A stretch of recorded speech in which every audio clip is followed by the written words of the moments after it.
Hail Vikings! Tudo bem com vocês? Aqui é Paulo Marçal, estamos começando o 6º episódio da 3ª temporada do Vikingcast. Hoje aqui comigo, George Frey. Boa noite. E roda a vinheta!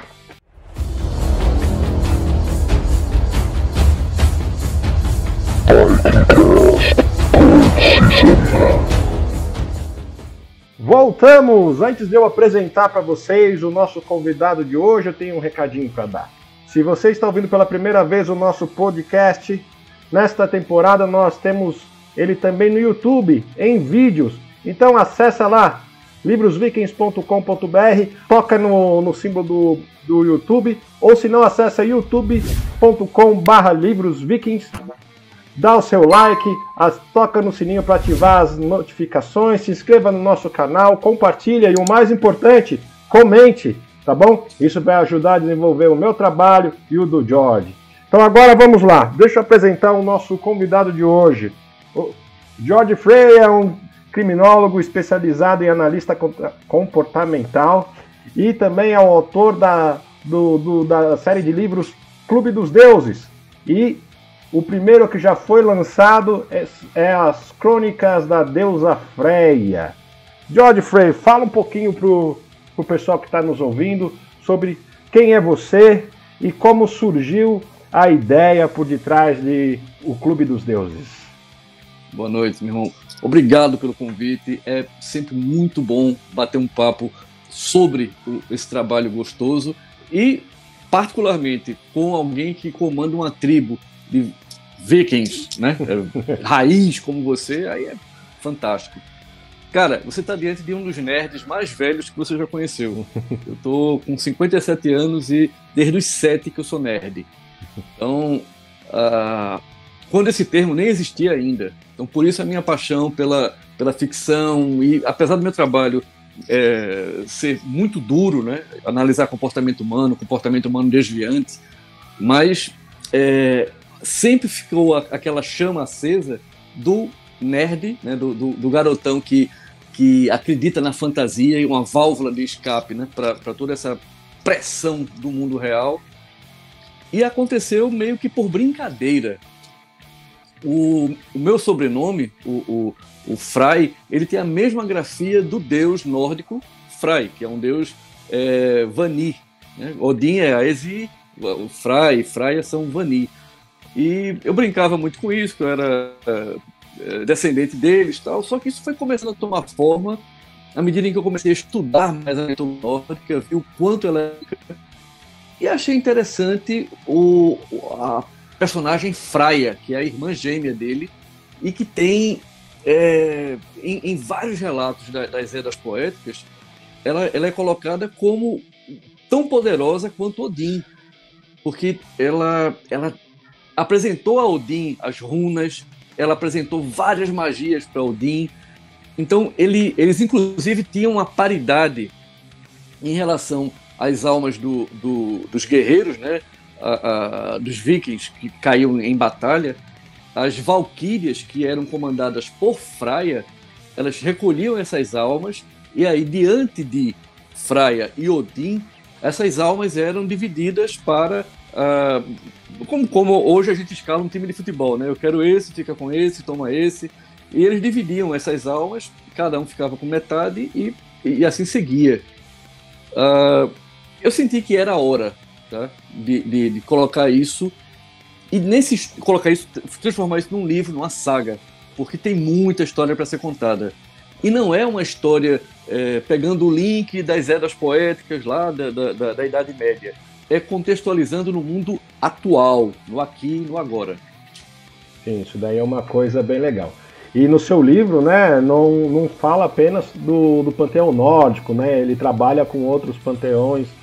E quais são esses panteões que fazem parte do Clube dos Deuses, né? E depois explica como surgiu a ideia do Clube dos Deuses, né? Por que Clube dos Deuses, por exemplo? E me cobre um furo que foi decidido hoje e que você vai ter em primeira mão. Tá? Temos bomba, material exclusivo. Bomba! Atenção! Cara, é o seguinte, se você estudar qualquer panteão, você vai ter mais ou menos a mesma história, o arco narrativo, que houve um ser, um Deus que criou tudo aquilo. De alguma forma aquele Deus pereceu, ou pereceu para que a partir da morte dele tudo nascesse, inclusive os filhos dele, e povoassem com diversas divindades com poderes diferentes, né? O Deus do sol, do mar, da chuva, do trovão. Varia muito de panteão para panteão essa coisa plural. Mas esse arco narrativo de o Deus primário, os deuses que formam o panteão e o apocalipse desses panteões, eles são muito semelhantes. Então nós temos o Ragnarok lá no nórdico e, usando essa expressão, os Ragnaroks de cada um. O que é que me ocorreu? Porra, todos eles tiveram esse começo, ascensão e queda. Então, os que sobraram dessa queda, o que foi feito deles, né? Alguns são esquecidos, outros começaram a ganhar uma roupagem nova, graças, de repente, a teimosia e perseverança de alguns bravos como você e como gente que mora lá no hemisfério norte e que conduz, né, essa fé com os deuses antigos, e também por conta da mídia. A Marvel, bem ou mal, prestou um grande serviço jogando luz sobre tudo isso. Lógico, a Marvel fez lá as licenças criativas dela, né, no Ragnarok, que foi muito bom. Eu gosto muito da Marvel. Como nerd, eu adoro os filmes dela. Agora, lógico, conhecendo a história original, eu sei que Loki é não o irmão, mas o pai de Hela. Loki é o pai de Fenrir. Então, Loki, para Marvel, ele é meio limitado e caricato. Só que, originalmente, Loki tá em todas, velho. Ele sempre tá armando, sempre tá tramando, sempre tá... Ele não é aquele vilãozinho como da Corrida Maluca, né? Com bigodinho, aquela coisa de esfregar as mãos. Loki tem sacadas muito, muito geniais. Quando os deuses estão em algum apuro, eles recorrem a Loki, por conta dessa carga que ele tem de criar e resolver problemas. Então, os panteões que eu fui buscando nessa narrativa foram praticamente todos, né? O celta, o japonês, o chinês, o egípcio, o brasileiro, o maia, o nórdico, o romano, o grego. Todos esses eu parti do princípio que eu não vou conseguir trazer todos, porque alguns deuses já pereceram pelas mãos de outros deuses, né, do destino. Então, os sobreviventes desses apocalipses, né, que aconteceu em épocas diferentes, em dimensões diferentes, esses deuses acabaram se refugiando na Terra entre os seus seguidores. Assumiram a forma mortal e estão aqui na Terra refugiados entre eles. Freya, que conseguiu escapar do Ragnarok, e não só ela conseguiu, mas ela salvou alguns outros deuses do Ragnarok, ela já tinha uma presença aqui na Terra há pelo menos 2.500 anos. Então, aí, tudo isso acontece, o livro, a ambientação, 80% do livro se passa na ilha de Freya, lá no Atlântico Norte, chamada Vanaheim do Sul. Então, Freya, como anfitriã, ela foi buscar esses deuses que estavam espalhados e meio caídos por aí, e os trouxe para Vanaheim do Sul. Em Vanaheim do Sul, você tem uma cidadela dos deuses, que ocupa boa parte da ilha, e dentro dessa cidadela dos deuses, as vilas correspondentes a cada deus, a cada panteão, desculpe. Então, tem lá a Vila África, tem a Vila Grécia, tem a Vila Brasil, a Vila Vila Celta. Então, os deuses que sobraram desses panteões ocupam esses lugares e têm uma participação ativa no dia a dia. Como eles conseguiram descobrir que existe um inimigo em comum entre eles, mas descobriram isso tarde demais, porque eles já haviam lutado entre si, panteão dentro do próprio panteão, panteões contra panteões, e cada vez que eles guerreavam, só aceleravam o processo de morte, da morte deles. Existe uma fala de Freya no livro que ela diz que deuses morrem, sim, ou morrem pelo fogo, ou pela espada, ou pelo esquecimento. Então, os deuses não são imortais, eles são amortais, porque se não houver nenhum episódio que ceife as vidas deles, eles vão continuar vivendo. Mas é muito gostoso. E aí, só para finalizar essa parte, eu fui buscar toda a experiência como analista do comportamento humano e de comportamentos humanos desviantes e saí recheando os deuses que aparecem nesse primeiro volume dessa saga com esses comportamentos, para que o personagem tenha profundidade. Então, como eles têm que viver quase que como humanos na Terra, na ilha de Vanaheim do Sul, eles têm lá as suas angústias, as suas limitações, como nós temos. Então, esse livro foi escrito ano passado, em 6 meses, essa reclusão que todos nós fomos obrigados. Pô, as ideias começaram a pipocar e nasceu. Nasceram 460 páginas de história. É bem interessante. Eu tive a oportunidade, né, de começar a ler, dar uma folheada, entender um pouco da história, né? Tem essa questão do comportamento e tem guia de viagem, tem fichas, arquivos, né? Imagina aquelas séries do FBI que os caras têm os arquivos de todo mundo. Então tem as pastinhas dos deuses. Assim, tem bastante conteúdo extra, bem interessante, bastante ilustração também que ajuda a enriquecer a obra, né? E isso é bem interessante. Aí dentro dessas pastinhas passa um perfil dos deuses, né? E que você vai acabar conhecendo um pouco mais dentro do livro, entendendo o comportamento, as coisas que eles fazem, né? E essa ideia que o George Fry, né? Agora vou falar certo agora. Fala como quiser, cara. E ele tem essa experiência que ele tem de análise de comportamento humano, né? Como criminólogo também, né? Então ele dá para agregar bastante valor a essas personagens, enriquecer a história, né? Uma coisa que eu queria saber, né? Como que entrou a história dos nórdicos na tua vida, né? Como que a mitologia nórdica chegou?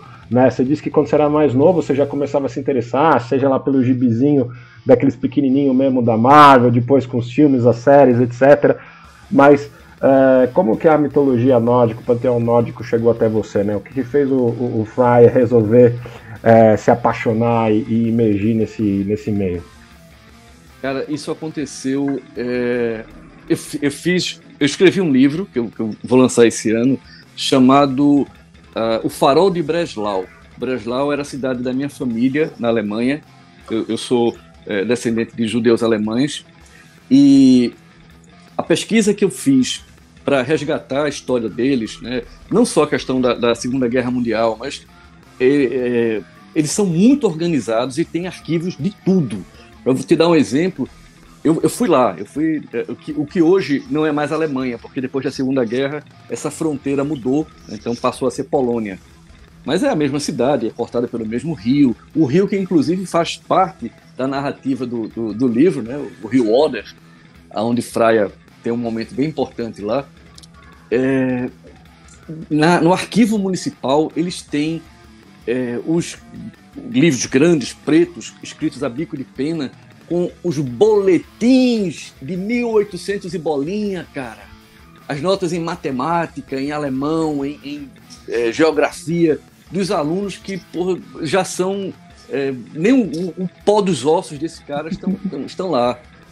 Então, essas viagens que eu fiz para resgatar a história, para escrever esse livro, O Farol de Breslau, me trouxe emoções muito fortes. Cara, o Brasil tem 500 e poucos anos. Eu estive em Veneza. Porra, Veneza tem 2.000 anos, velho. Lisboa tem 4.000 anos. É muito louco que na Europa, no velho continente, você passe por calçadas onde gerações e gerações andaram por cima exatamente daquelas mesmas pedras. Então, essa energia toda dos nossos ancestrais, eu fui buscar os meus ancestrais humanos, né? E isso começou a bater forte na questão da ancestralidade, da questão do que nós somos hoje. Não é o acaso, nós somos hoje por conta do resultado de vários acontecimentos que foram sendo encaixados ao longo de eras e que nos coloca aqui, hoje, usando uma tecnologia fantástica, que é bater um papo virtual desse, para um público muito grande. E tudo isso não dá para ser só atribuído à genialidade humana. Existe um quê de divino permeando qualquer invenção, qualquer avanço da humanidade. E também as coisas ruins. Existe um quê de divino nas grandes tragédias, nas guerras, nos conflitos. Eu, inclusive, trouxe um pouco disso para dentro desse livro, onde Fry, para o choque do personagem lá humano, ele deixa bem claro que nós somos deuses, nós não somos santos, não. Então, nós sentimos, amamos e odiamos com a intensidade igual a de vocês. Então, essa coisa da figura do Deus Todo-Poderoso sentado num trono, com cabelo branco, barba branca, e ali só fazendo bem, nenhum panteão tem isso. Se você pegar o panteão grego, porra, Zeus pintava e bordava, velho. Zeus era muito doido. Zeus se transformava em qualquer animal para poder pegar qualquer mulher. O panteão brasileiro, onde Tupã, né, é o deus criador de tudo. Tupã, resumindo, porque eu coloquei só poucos deuses brasileiros, poucos deuses de cada panteão, senão ia ser uma enciclopédia Barça, ao invés de um livro.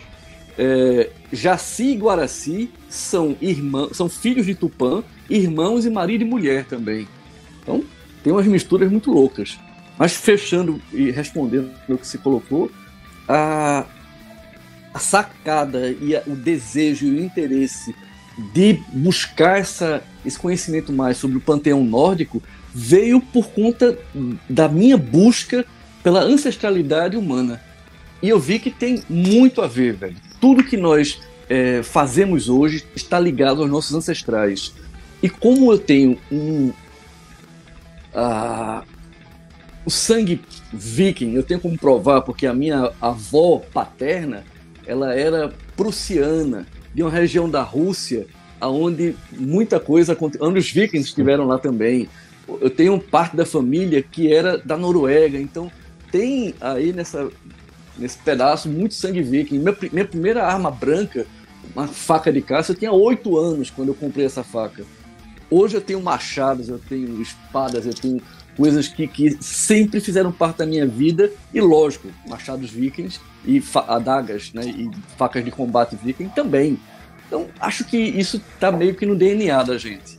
Para quem ama a mitologia nórdica, há essa resposta que os deuses nos dão quando nós buscamos a nossa ancestralidade.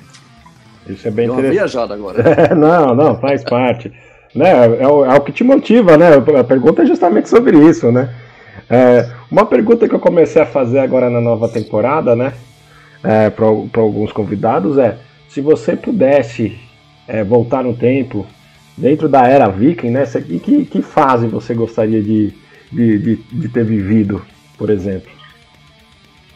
Cara, eu gostaria de ter vivido exatamente as primeiras incursões deles na Europa, não por conta dos ataques e da selvageria e de toda aquela conquista, mas eu queria poupar a nossa ancestralidade dessa assimilação que foi feita pelo cristianismo.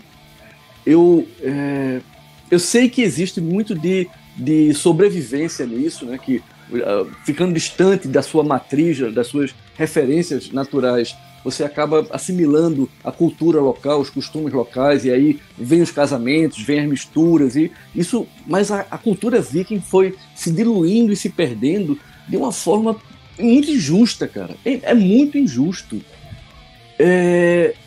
E, porra, hoje, nada contra os cristãos, porque eu tenho uma família cristã, sou casado com uma cristã, mas a forma como eles abafaram, como eles foram quebrando a estrutura, a espinha dorsal da cultura viking, que foi uma via de mão dupla, eles permitiram também isso, eles foram recompensados por isso, mas eles não têm ideia do desdobramento, de como isso seria ruim para deixar fragmentada a história.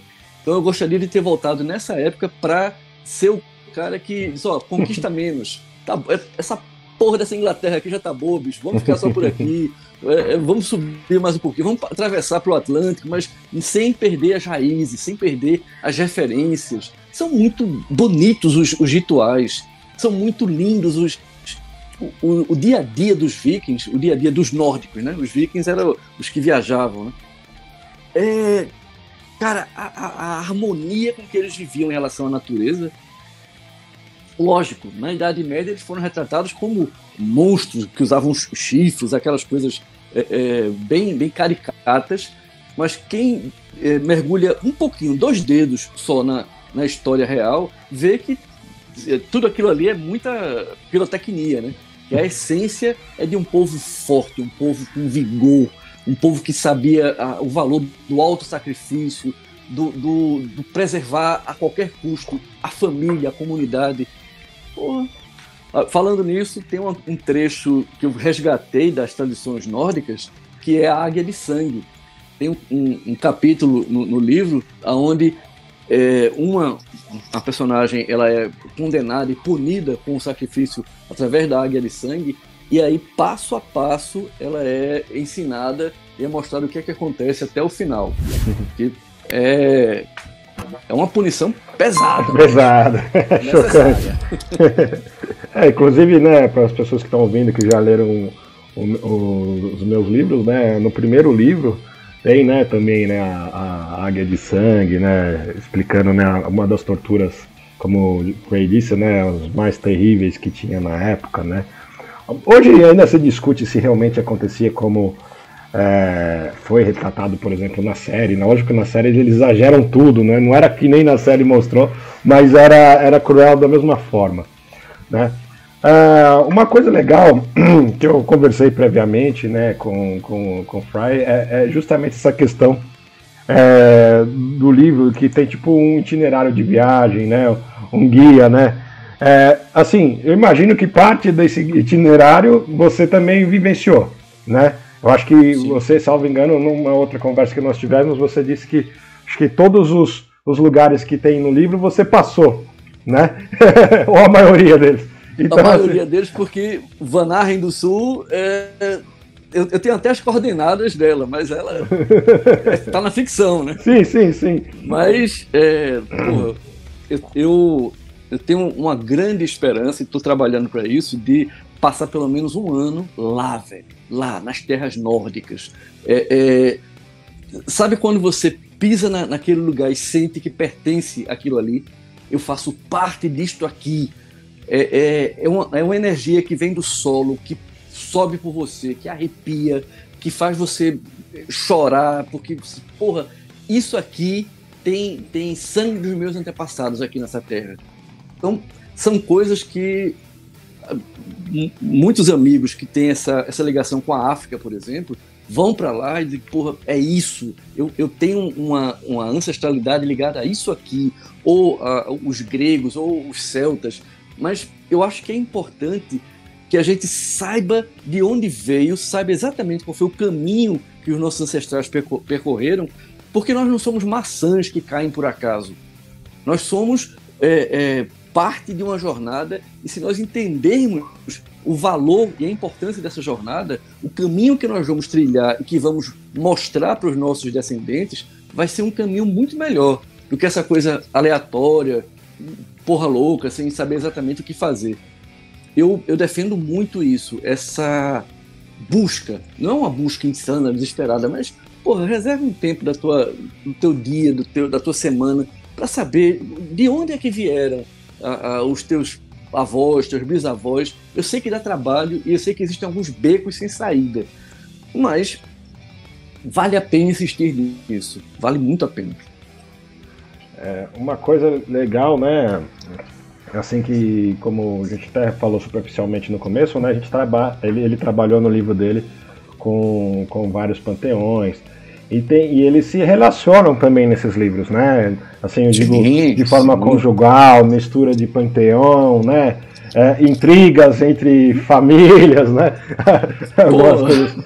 Porque assim, muito mais do que batalhas, né? É mais o lado humano que está envolvido, né? Nessa a humanização dos deuses, vamos dizer assim, né? Nessa obra, né? Conta um pouquinho do enredo, das coisas que acontecem para o pessoal se ambientar no livro.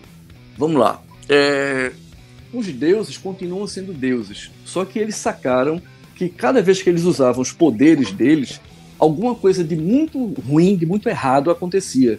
E aí, tal deus usou o poder para qualquer que fosse a razão, boa ou má, ele caía doente e ao longo de 7 dias ele definhava até que a sombra dele ia ficando vermelha e ele desaparecia.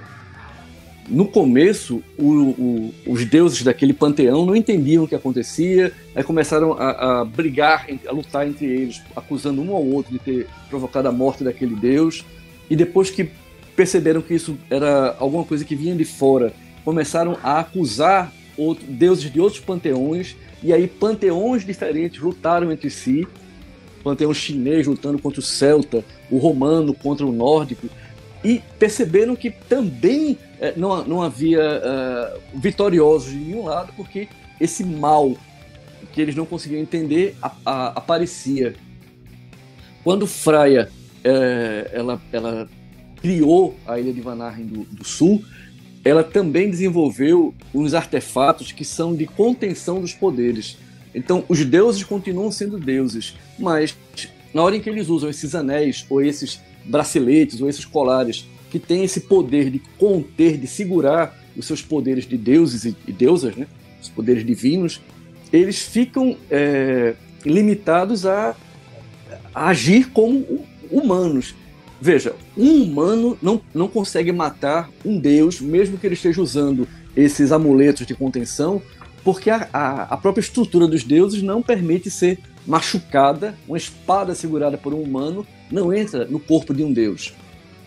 Mas na hora em que um deus tira esse anel de contenção, esse bracelete da contenção, é como se ele deixasse que um sinal chegasse até a danação primal, que é essa entidade que está acabando com eles e provocando um novo desequilíbrio. Então, a ideia de ter deuses que começaram a ter medo da morte aconteceu dentro de um contexto onde nós, humanos, paramos de fazer o que nós fazíamos no dia a dia com um medo global da morte. Então, eu juro a você, eu só me toquei desse paralelo quando o livro estava pronto.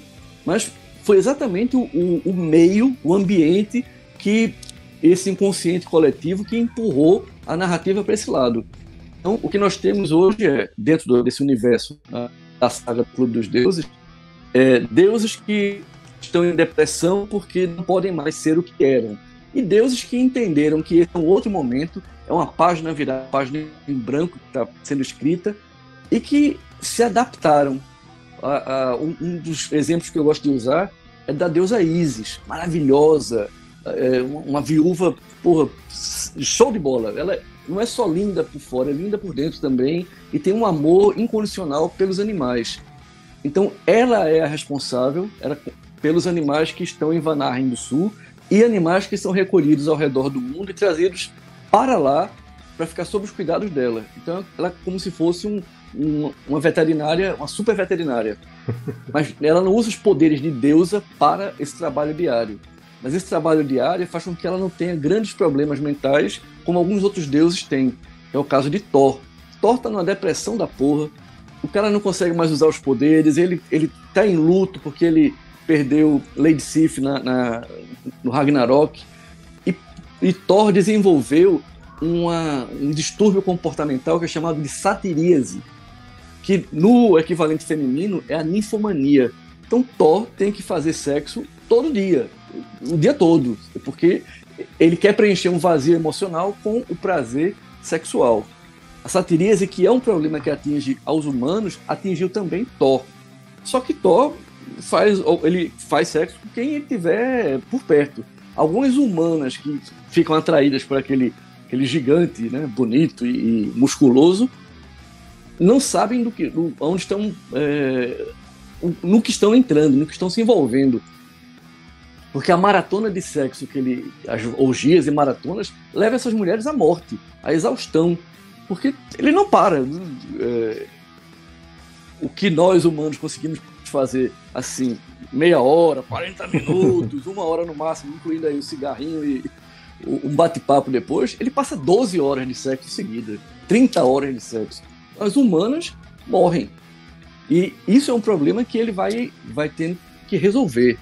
Por outro lado, você tem um Zeus, um Odin, um Tupã, sem saber o seu lugar naquele contexto novo, porque eles não são mais os deuses poderosos que eram, não querem se relacionar nem com os humanos, nem com os deuses mais novos, eles se sentem desprestigiados, eles são hóspedes na ilha de Freia.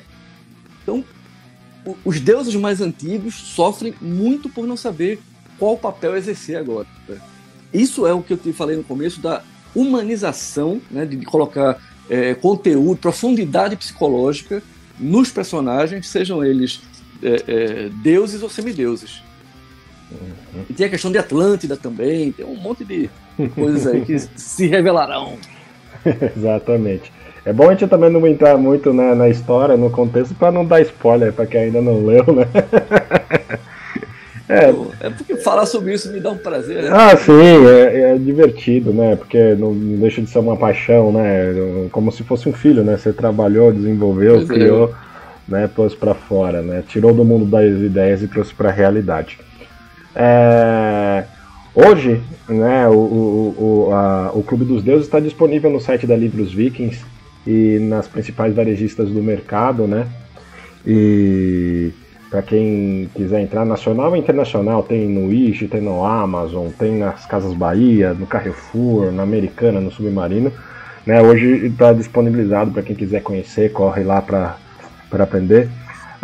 Fry, fala pro pessoal como que eles fazem para, antes de comprar, de repente conhecer um pouco mais sobre o trabalho de vocês, do seu trabalho, na verdade, né? Onde encontrar, como funciona, né? Se encontrar informações, né? Porque eu já até dei um briefing de onde conseguir comprar. Mas aonde você também disponibiliza esses livros? Se você tem site, Facebook, ou o seu pessoal também, para quem quiser saber um pouquinho mais do Fry, da sua profissão, das suas atividades, por favor. Vamos lá, existe um site que é clubedosdeuses.com.br, né? Tudo junto. E aí, no site existem dicas e alguns spoilers sobre o livro. A gente detalha algumas histórias e através do site nós vamos começar a fazer concursos junto aos leitores. O concurso cosplay, por exemplo, que você tem aqui hoje na capa do livro, é uma ilustração com os deuses que estão nesse primeiro momento aqui. Dentro do livro tem muito mais deuses, mas aqui você tem Zeus, Loki, Oxalá, Kali, maravilhosa Freia, Thor dando em cima de Jaci, que é Jaci é casada, velho, né? Poseidon, Ísis e o lobo Fenrir. Então, estão aqui. A proposta é que no volume 2 e daí por diante, nós não tenhamos as ilustrações, mas sim as fotos dos vencedores dos concursos cosplay, porque isso é que vai rolar. Eu vou começar a abrir agora esse concurso, onde o cosplayer, né, que eu acho fantástico o trabalho, né, a incorporação que eles fazem, ele vai lá no site, vai escolher as categorias dos deuses que vão estar disponíveis e vai escolher qual deus ele vai incorporar. Também através do site vai haver a votação do público. Quem vai escolher quem é o melhor cosplay é o público. E aí, lógico, esse pessoal vai fazer parte das noites de autógrafo, das promoções e tudo mais. Então, a partir daí você encontra isso no próprio site. A gente vai ter o link lá para o canal do YouTube, onde eu tenho alguns vídeos explicando melhor qual é o perfil de cada personagem. E o furo, a novidade que você vai ter aí em primeira mão. A bomba! La bomba! É uma bomba muito buena. Hoje eu fechei uma parceria muito importante para transformar o Clube dos Deuses numa graphic novel.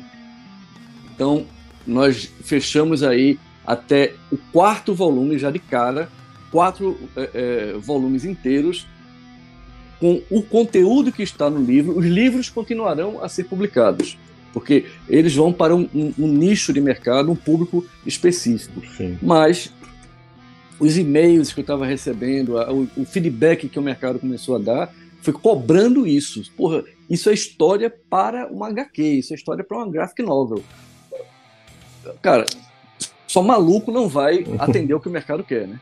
Só maluco nada na direção contrária do que o mercado está pedindo. Então, nós começamos a trabalhar hoje na versão HQ, com altíssima qualidade, com um ilustrador que é um cara muito, muito, muito bom, premiado já internacionalmente.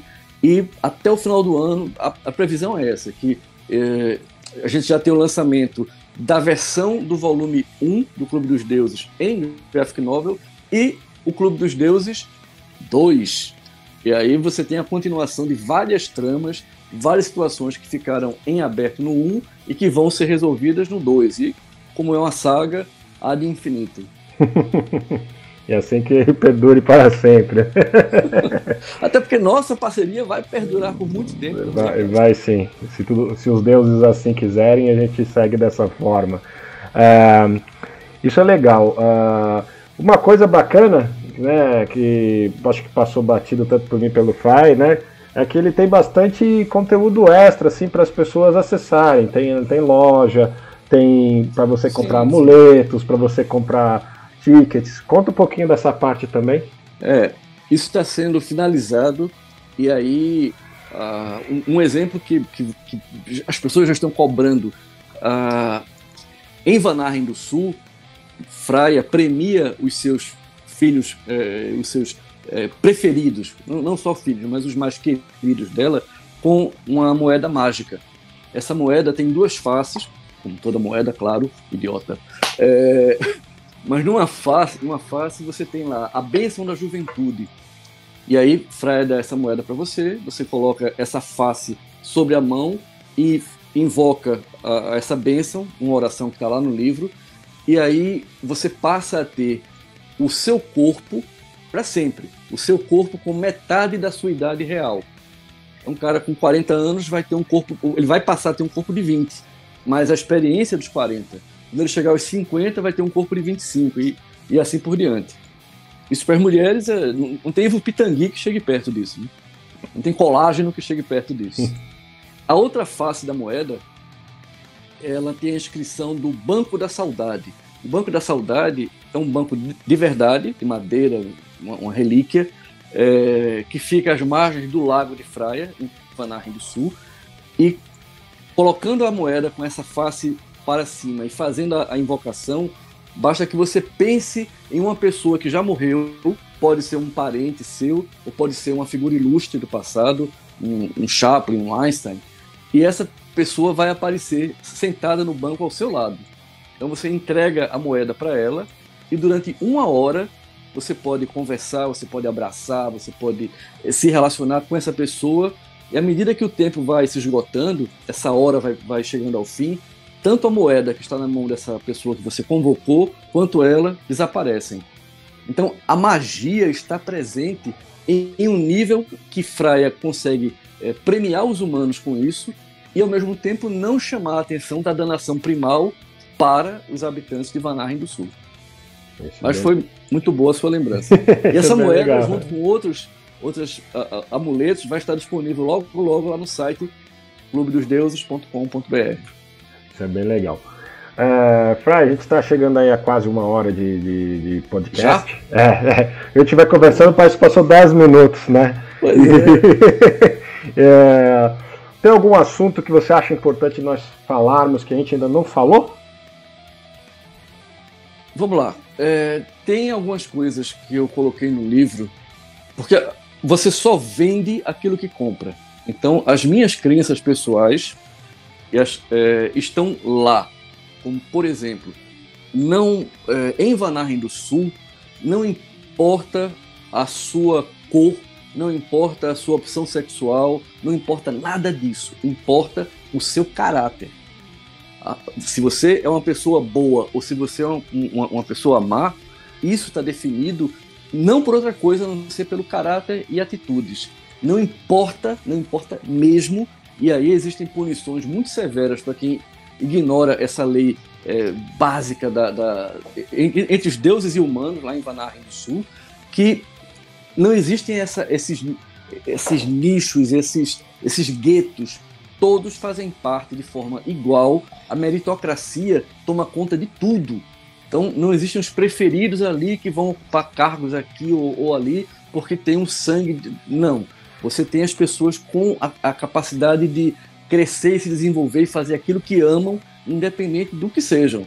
Então tem uma das personagens, que é uma cega chamada Cecília, ela é um gênio no xadrez, joga xadrez de uma forma fabulosa, dá uma surra no personagem que é o humano que está visitando a ilha, e o cara é bom no xadrez e ainda assim ela destroça ele. Eu sou um enxadrista que começou a aprender a jogar aos 7 anos, então isso é uma crença pessoal minha, que o xadrez melhora a vida de qualquer pessoa.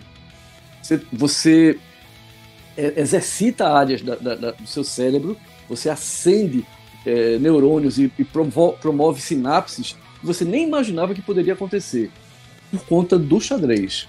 Então, esse tipo de coisa está presente no livro. Isso é uma coisa bem legal, né? Essa visualização, né, do autor dentro do livro. Né? Vou pegar um exemplo, né, para quem leu meus livros, né, o primeiro livro é uma super autobiografia, né? É justo. É uma transformação assim, de um alter ego, vamos dizer assim, né? É lógico, assim, muito do que a minha personagem vivencia, né, são as coisas que eu vivenciei. Lógico, de uma maneira muito mais fantástica e interessante do que a minha, né? Então, assim, um exemplo, não tem no livro, mas um exemplo nem é real, mas eu quebrei um dedo. Eu quebrar um dedo é uma coisa, agora a personagem quebrar o dedo é uma maneira diferente. O que aconteceu? O cara apanhou um meteoro na mão e quebrou o dedo, é um exemplo, né? Assim, super diferente do que eu tropecei e bati o dedo na quina, né? Assim, são exemplos e coisas assim. Mas isso enriquece bastante as obras, né? E ajuda, principalmente num primeiro livro, né, de romance, né? Tanto o Fry quanto eu, nós já escrevemos livros técnicos, científicos, acadêmicos. É outro tipo de livro. Outra pegada. É outro tipo de conteúdo. Trabalhar dentro dessa ficção, isso ajuda para nós fazermos essa transição, né? Você traz coisas que você tem familiaridade e ajuda você a criar uma realidade diferente, né? Dizem que o bom mentiroso é aquele que incorpora um pouco da verdade dentro da sua mentira. Então, se ele pega um gancho numa coisa que é verdade, é mais difícil de se identificar a mentira, porque ele está falando a verdade junto, né? Isso. Então, assim, no livro é mais ou menos isso. A gente está contando uma história de ficção, mas você usando a verdade como base fica muito mais inteligível, muito mais fácil das pessoas perceberem o que está acontecendo, do que se a gente criar um mundo totalmente utópico, né? Não que não tenha livros geniais nesse sentido, mas aí fica mais difícil para o leitor comum, vamos dizer assim, né, conseguir se ambientar e se identificar com a obra, né? E lógico, o que seria da humanidade sem a fantasia? Né? Exatamente. Que mundo chato seria sem a fantasia. Eu acho que 90% do nosso dia a dia, da vida, é baseado em fantasia, né? Do que a gente espera para o futuro. A gente não tem noção nenhuma do que vem daqui 1 minuto. Eu posso tropeçar e bater as botas daqui 10 minutos. Toda a minha projeção, toda a minha fantasia para daqui 10 anos vai pro ralo. Você, né? É um nórdico, cara. Você é um viking. Você não morre assim, não. Viking tem que morrer em campo de batalha. Hoje em dia é um pouco mais difícil, né? Mas não tá ficando muito mais, não, do jeito que as coisas estão andando. Nunca se sabe. É bem interessante, eu gostei muito da conversa que a gente teve com o Fry aqui. Mais uma vez, para quem quiser conhecer, acesse lá clubedosdeuses.com.br. Quem quiser encontrar o livro também para comprar, tem lá no site da Livros Vikings, nas principais varejistas você encontra. Fica aí a dica, né, para quem também quiser conhecer o Fry. Fry, como que o pessoal consegue bater um papo com você diretamente? Existe essa possibilidade? Existe, claro. Pode mandar um e-mail para mim. Meu nome, que é o Georg, né, George, sem o último O é um G mudo, frei, frey, @gmail.com. Manda, chega. Eu posso não conseguir responder na mesma hora que chega, porque o volume é grande, mas palavra de nórdico eu responderei. Então tá Cara, bom. muito obrigado. É o que você disse, quando a gente está conversando uma coisa gostosa, que a gente ama e se envolve, o tempo passa voando. Então, foi uma honra. Muito, muito obrigado mesmo. A honra é minha de ter recebido você e a gente ter feito esse bate-papo. Eu não queria encerrar antes de falar, você também tem outros livros, né? Você quer falar desses livros pro pessoal? Sim. Vamos lá. Existe, como o tempo é curto, eu falo de um deles que é o que já está assim.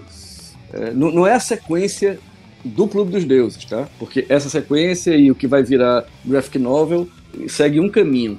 Só que aqui dentro existe um momento em que 14 deusas da sedução, do amor e do sexo se encontram e entregam para esse humano, esse mortal, o manuscrito definitivo do que é que elas querem que os deuses aprendam em relação à sedução, amor e sexo, e por tabela, o que é que os humanos vão também usufruir desses ensinamentos. Aí alguém disse, mas já tem o Kama Sutra. O Kama Sutra foi soprado no ouvido humano pela deusa Parvati. E a deusa Parvati é uma das 14 que está aqui dentro. E esse livro que foi escrito, ele vai estar logo disponível aí, com tópicos bem específicos sobre como seduzir, como fazer um sexo melhor, como criar uma relação não só baseada na carne, mas o entrelaçamento de corpos e almas. 14 deusas passando esses ensinamentos, é um material muito rico e que dá, sem trocadilhos, muito prazer em escrever. Então, logo teremos aí. Então tá ótimo, Frei. Eu agradeço por ter podido participar, pelo tempo que você disponibilizou. Espero que quem tenha ouvido tenha gostado também. E até a próxima, pessoal. Ska!